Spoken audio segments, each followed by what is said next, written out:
The real reason why the National Guards are all over Washington, D.C.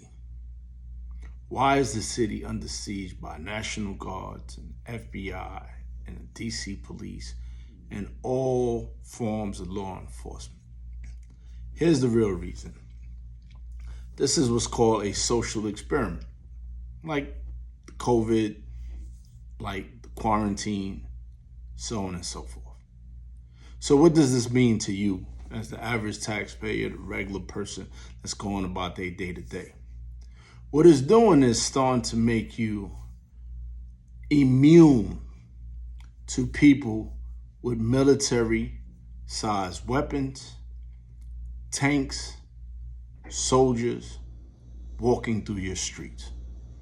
Why? Because the divide between rich and poor is getting wider and wider. Population growth is exploding. Scarcity of food is about to explode. What third world countries endure on a regular basis, like quarantine, curfew, military, and all national forces being right outside their door, is starting to become a norm in America. But it has to start somewhere. And you have to start and test it on a population who is the most vulnerable and the less threatening. People who are homeless. You see, in order to introduce this, you have to feel like, oh, it's not really harming anybody.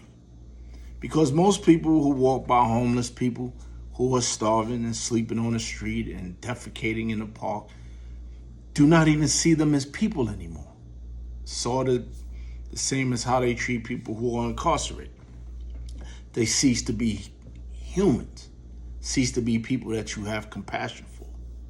So now, if I'm in charge and I'm a billionaire, and I know that there's a handful of multi-billionaires who control trillions of dollars, who control the world, I know that we're gonna have to make a separation. And that separation is gonna mean the rich is gonna be able to have a utopia over here, and the poor is gonna have to fend for themselves wherever they at.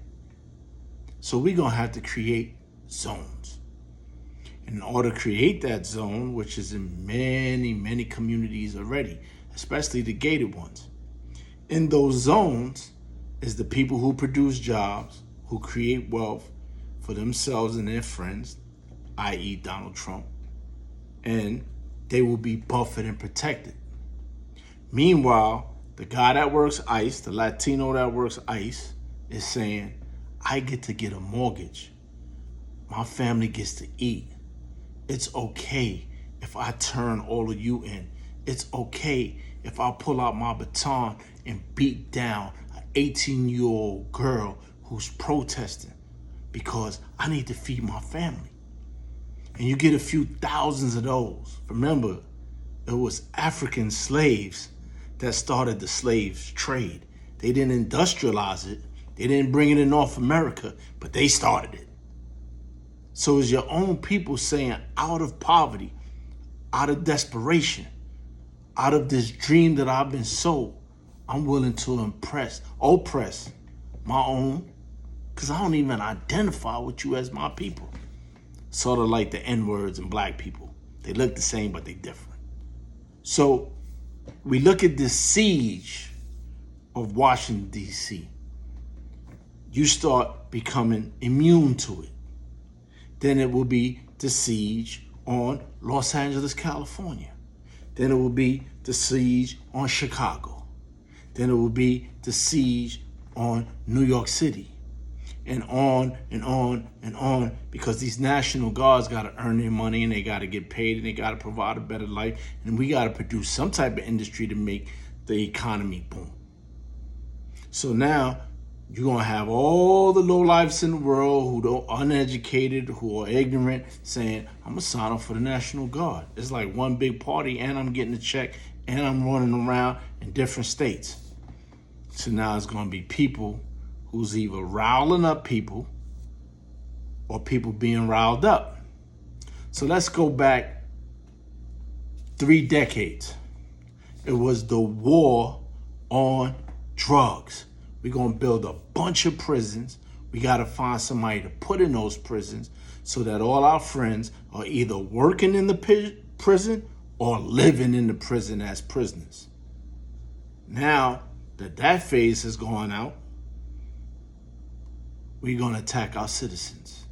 We're going to put our cities under siege. We're going to employ a bunch of people. We're going to maintain order.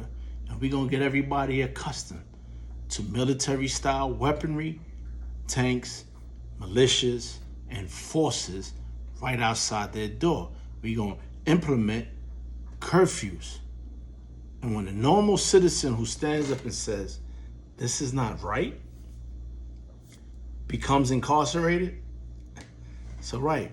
We're going to double up and make money off of the prisons that we already own and that we need to fill again. So this is Great Zach Tate on the Utopia Party, talking about what y'all fake caring about and making you look beyond the obvious. Because mark my words, in 10 years, when giant drones are flying around your window to take a peek inside of an X-ray, three-dimensional vision of what's going on in your house, you won't even be saying, what are they doing? You're going to be immune to it because it's going to be zones. And I pray that you have created enough wealth that you are not in a zone where people are eating other people to survive and where the murder rate is going to be okay because the wealthy people is going to need body parts. Don't be one of those people that says it's not all right until it happens to me. Decide now if it's all right or if it ain't all right. The choice is yours, but you can't say you didn't know what was coming.